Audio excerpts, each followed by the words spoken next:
Praise the Lord. सबको जय मसीह की एक और बार स्पिरिचुअल मॉर्सल्स में मैं आपको स्वागत करना चाहती हूँ। हम सब जानते हैं कि एक माँ प्रेम का प्रतीक है। एक माँ का आशीर्वाद पूरे संसार का सबसे बड़ा तोहफा माना जाता है। एक माँ कभी अपने बच्चे को श्राप नहीं कर देती, लेकिन हम बाइबल में एक ऐसे शख्स को देखते हैं जिसको अपनी माता अपने जन्म से ही उसको श्राप देती है।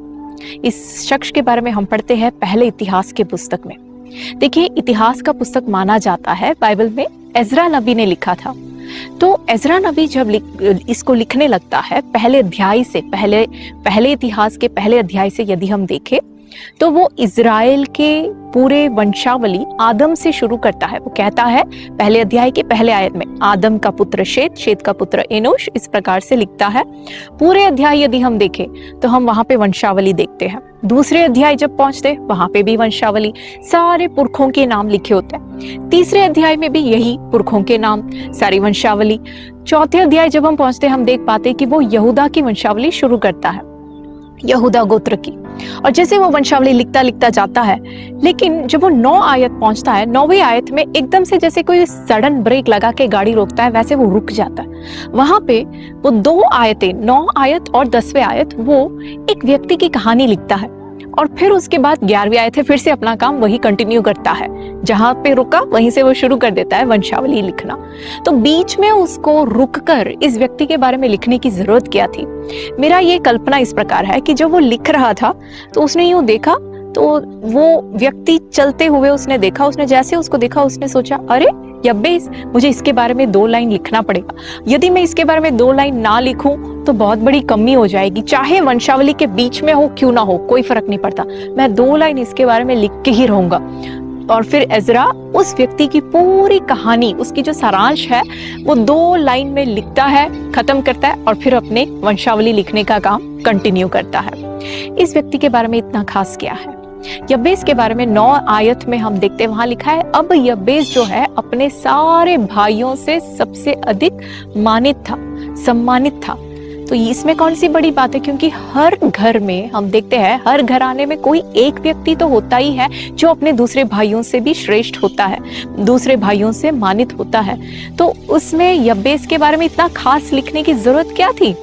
क्योंकि यहाँ पे कोई बहुत बड़ी खास है, इसकी कहानी ऐसे नहीं थी, ये ऐसा नहीं था। वहां पे एजरा जब आगे लिखता है हम देख पाते, लेकिन ये जब जन्म हुआ था, इसके माता ने जन्म होते ही इसको श्राप दिया और इसका नाम डाला यब्बेस। यब्बेस का मतलब है दर्द देने वाला या दर्द को उत्पन्न करने वाला। देखिए, वहां पे लिखा है कि उसके माता का इसका जो जन्म देने का जब समय आया तो माता बहुत अधिक पीड़ा में थी। ऐसी बात नहीं है कि ये माता का पहला एक्सपीरियंस है, क्योंकि हम पढ़ते हैं कि उसके दूसरे भाई थे। अगर उसके दूसरे भाई थे तो उसका मतलब कि ये माता ने और बच्चों को जन्म दिया था। लेकिन ये जो बच्चा है, इसके जन्म में उसको बहुत ज्यादा कॉम्प्लिकेशन था। कॉम्प्लिकेशन इतना ज्यादा, उसको मानसिक पीड़ा, शारीरिक पीड़ा, भावनात्मक पीड़ा, ये सब कुछ होकर, हर तरह के दर्द को सहन कर ये माँ इतनी व्याकुल हो जाती है, चिंतित हो जाती है, गुस्से में आकर इस बच्चे का नाम डालती है यब्बेस। ये श्रापित रहेगा पूरी जिंदगी भर, दर्द देने वाला। तो इसलिए हम देख पाते हैं ये जन्म से एक बहुत बड़े श्राप अपने सिर पे उठाते हुए ये पैदा होता है। जहां कहीं जाता है, जब वो स्कूल जाता है, कोई उससे बात नहीं करता। क्यों? क्योंकि वो दर्द देने वाला है। जब कॉलेज जाता है, हर जगह वो एडमिशन के लिए अप्लाई करता है, कहीं नहीं मिलता, क्योंकि ये श्राप इसके ऊपर पड़ा है। यदि कहीं पे मिल भी गया, मेहनत करता है, पढ़ता है, एग्जाम लिखने पड़ता है, सब भूल जाता है। यदि एग्जाम में अच्छे से लिख भी लेता है तो कुछ न कुछ गड़बड़ होता है। जब इसका पेपर चेक करने की बारी होती है, कहीं से एग्जामिनर के हाथ से इसका पेपर गुम हो जाता है। दर्द देने वाला, दर्द उत्पन्न करने वाला, दर्द सहने वाला, ये श्राप इसके ऊपर पड़ा है। देखिए, ये जब किसी बिजनेस शुरू करने जाता है तो उसकी बिजनेस कभी सफल नहीं होता। जब इस प्रकार ये आगे बढ़ता है तो यब्बेस एक दिन थक जाता है। अब देखिए भाई और बहनों, हमें ये बात समझना जरूरी है कि पुराने नियम के समय में यहूदी परंपरा के अनुसार जब एक माता या पिता अपने बच्चे के ऊपर जो भी शब्द बोलते हैं, वो माना जाता है कि उसके पूरे जिंदगी भर के लिए वो वही रहेगा। वो लोग उसको उसकी किस्मत जिसे हम कहते हैं वो माना करते थे। वो कभी कोई बदलाव आने का उम्मीद नहीं रखते थे। और इसीलिए ही हम देख पाते हैं उत्पत्ति के पुस्तक में कि याकूब अपने बड़े भाई एसाव को धोखा देकर पहलोटे का जो आशीष है वो उससे पाता है। क्योंकि और बाद में भी वो अपने बड़े भाई को धोखा देकर इसहाक से वो आशीष पाता है, अपने पिता से आशीष पाता है। माता पिता का आशीष वो उस समय में हमेशा के लिए परमानेंट माना जाता था। लेकिन यब्बेस ने सोचा मैं इसको परमानेंट नहीं मानूंगा, बहुत हो गया, मैंने बहुत सहन कर लिया। वो एक दिन निर्णय लेता है कि मैं सेनाओं के यहोवा को पुकारूंगा, जीवित परमेश्वर को पुकारूंगा, उससे कहूंगा कि मेरे इस अवस्था को बदल।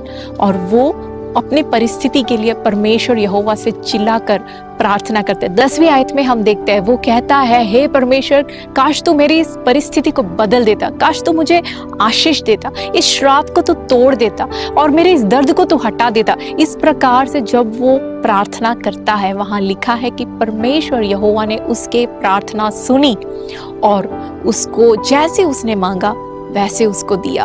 और इसलिए एजरा कहता है, इसलिए अब देखो वो उसके दूसरे भाइयों से, बाकी सभी भाइयों से सबसे ज्यादा सम्मानित व्यक्ति बना। इसकी कहानी ऐसी नहीं थी, ये थी इसकी कहानी। और फिर बाद में एजरा अपना काम बाकी का जो है वो शुरू करता है, कंटिन्यू करता है 11वीं आयत से। भाई और बहनों, ये जो शख्स है पुराने नियम का है, वो यीशु को नहीं जानता था। हम में से हर एक व्यक्ति यीशु के लहू के सामर्थ्य को पहचाने हुए लोग हैं। हमारे बारे में बाइबल क्या कहती है आपको मालूम? कोलोसियों की पुस्तक 2 अध्याय की 14वीं आयत में ऐसे लिखा है, और विधियों का वह लेख जो हमारे नाम पर और हमारे विरोध में था मिटा डाला और उसको क्रूस पर कीलों से जड़कर सामने से हटा दिया।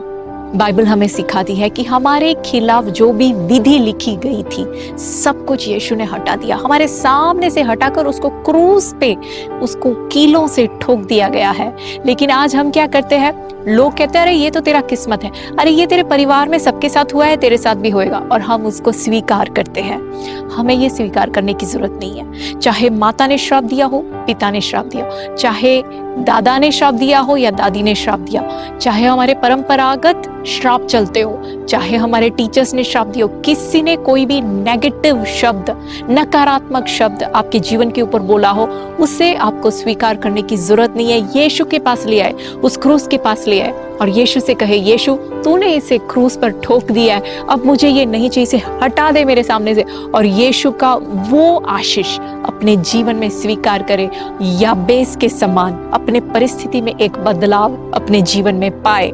आमेन। मैं चाहती हूँ आने वाले दिनों में इस प्रकार का प्रार्थना करने में परमेश्वर आप सबको आशीष दे और आपके जीवन में एक बदलाव आप देख पाएंगे। प्रभु आप सबको आशीष दे। God bless you.